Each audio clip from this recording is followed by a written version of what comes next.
Hi guys, it's Bailey and welcome back to my channel. Today I'm going to be starting a new type series that I'm going to try to do once a month on my channel. It's going to be called GymTips, original name, right? But I'm going to be giving pretty much gymnastics tips on different parts of gymnastics. Instead of just doing specific skills, I will still be doing tutorials, don't worry about that. Sorry about the bad lighting as well, the sun's in my eyes. But I'm just going to be doing giving tips on certain parts of gymnastics, and today I'm going to be giving tips on how to connect skills. I'm going to be giving tips on how to connect skills that you land with your feet together and your feet apart, because when I was connecting skills I thought, okay, if I can do one back handspring I can do two. You can, but surprisingly it's a lot more difficult than people think. So I am going to be giving my best tips and tricks. And so anyway, let's get started. The first thing we're talking about is how to connect skills that you land with your feet apart, such as doing a handstand and then connecting it to another skill such as a back handspring or a back tuck. It's actually, for me, I find them a lot less scary connecting them like that, but you may find them scarier because they can be more difficult. But how you do them is of course a lot different. In a handstand, as you know, you're going to go into a handstand, and when you land it, you land with your feet apart in a lunge, but you know what a lunge is. So instead of doing that when you're trying to connect it to, let's say, a back handspring or a back tuck, you're actually going to bring them together. You're still going to you're not going to land both of them down like a snap down. You're just going to land whatever you do, whether it's a cartwheel, handstand, back handspring, step out, you're going to land it. Your first foot is down, this is a bad example. Your second foot's going to come together. Another important thing to remember is that you cannot leave your chest down, because if you do, you're going to have a lot of trouble going back and you're most likely going to undercut, because that's the most common problem with trying to connect skills. And the third and final thing is making sure that your arms stay up by your ears. A lot of times I will do it and I'll stop my hands right here and then continue to go, but it's a whole lot easier and safer if you do your skill the entire time, whether you do the handstand, put your arms by your ears, and when you go back for the back handspring, you continue to keep your arms by your ears and don't let them fall over. Keep them going. It's going to help you kind of keep your momentum going, if that makes sense. Now I'm going to show you a couple examples. So for example, if you do this in a handstand, you're going to start normal. Keep your arms up by your ears. Instead of landing like this, you're going to land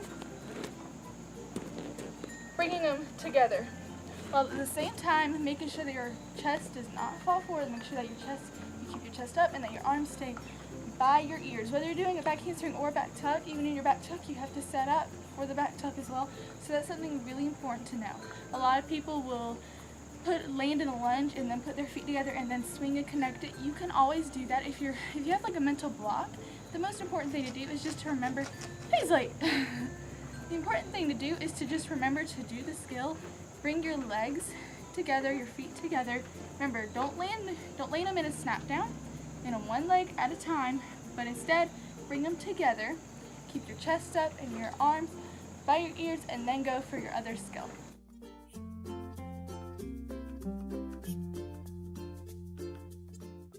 If you're having trouble connecting your skills or you're scared, you can do these tips, and gradually every time you do them, try to put less of a swing and a pause.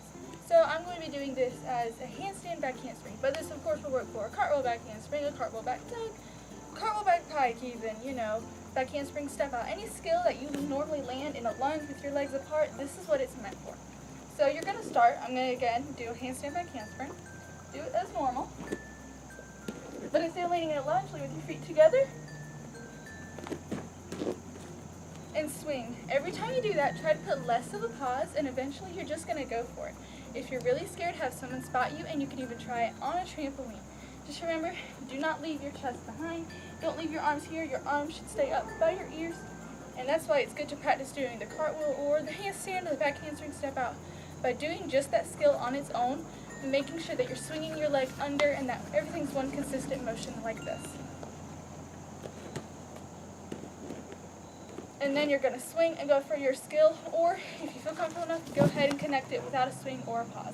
But now I'm going to be talking about how to connect skills that you land with your legs together and connecting it to other skills. For instance, connecting a skill such as a roundoff, which is a skill that you land with your legs together, to a back handspring or a back tuck.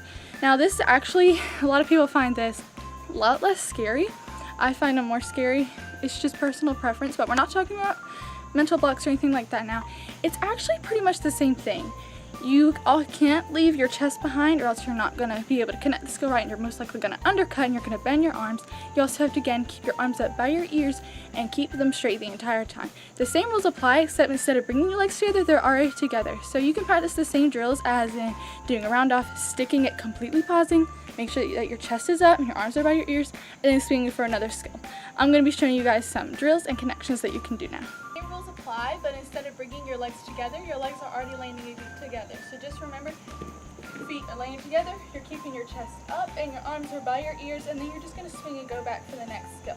Now, over time, you're going to be like, I hate having to do this swing. Try to put less of a swing. Instead of swinging all the way back, try to only swing to right here, and eventually you'll actually just connect it and pretty much just go for it.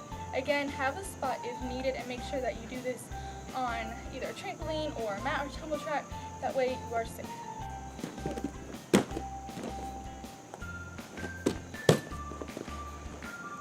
I think that was out of frame. But as you saw, I landed with my chest up, my arms by my ears, and try your best to stick the skill. It can be pretty difficult. And then completely pause and swing, and then go for your next skill. Every time you do it, try to put less of a pause, and eventually you'll just go for it.